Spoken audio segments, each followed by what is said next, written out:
Venezuelan families are giving their children away in a last-ditch effort to save them as severe food shortages mount.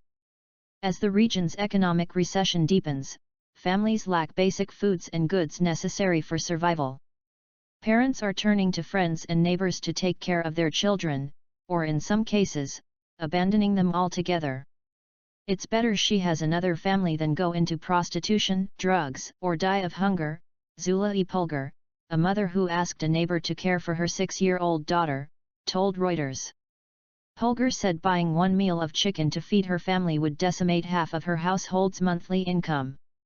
Breakfast was often just bread and coffee, she said, with lunch and dinner consisting only of rice.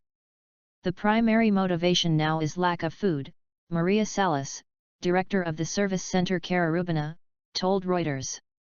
A survey released by children's rights group CICADAP found 2/3 of households with children in Caracas did not have enough food.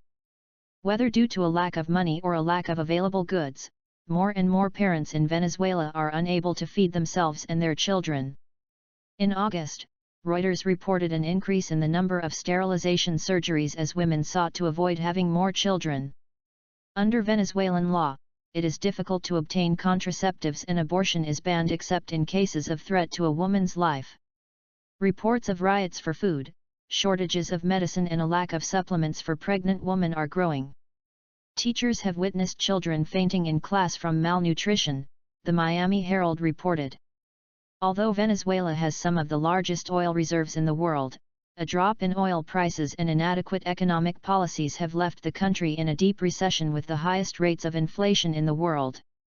Venezuela ended 2015 with 275% inflation, an estimated 10% drop in its gross domestic product and severe shortages of goods, the CIA reported.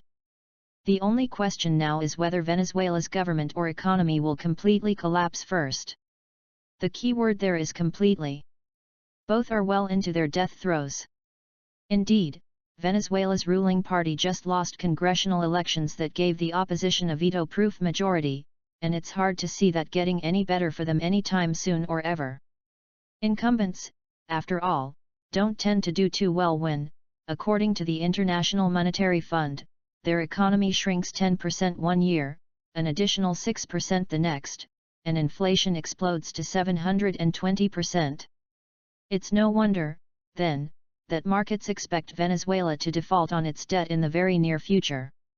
The country is basically bankrupt. That's not an easy thing to do when you have the largest oil reserves in the world, but Venezuela has managed it. How? Well, a combination of bad luck and worse policies.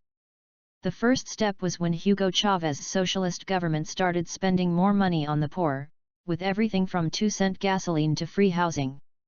Now, there's nothing wrong with that. In fact, it's a good idea in general, but only as long as you actually, well, have the money to spend. And by 2005 or so, Venezuela didn't. Why not? The answer is that Chávez turned the state-owned oil company from being professionally run to being barely run. People who knew what they were doing were replaced with people who were loyal to the regime, and profits came out but new investment didn't go in. That last part was particularly bad, because Venezuela's extra heavy crude needs to be blended or refined, neither of which is cheap before it can be sold. So Venezuela just hasn't been able to churn out as much oil as it used to without upgraded or even maintained infrastructure. Specifically, oil production fell 25% between 1999 and 2013. The rest is a familiar tale of fiscal woe. Even triple-digit oil prices, as Justin Fox points out, weren't enough to keep Venezuela out of the red when it was spending more on its people but producing less crude. So it did what all poorly run states do when the money runs out, it printed some more. And by some, I mean a lot more.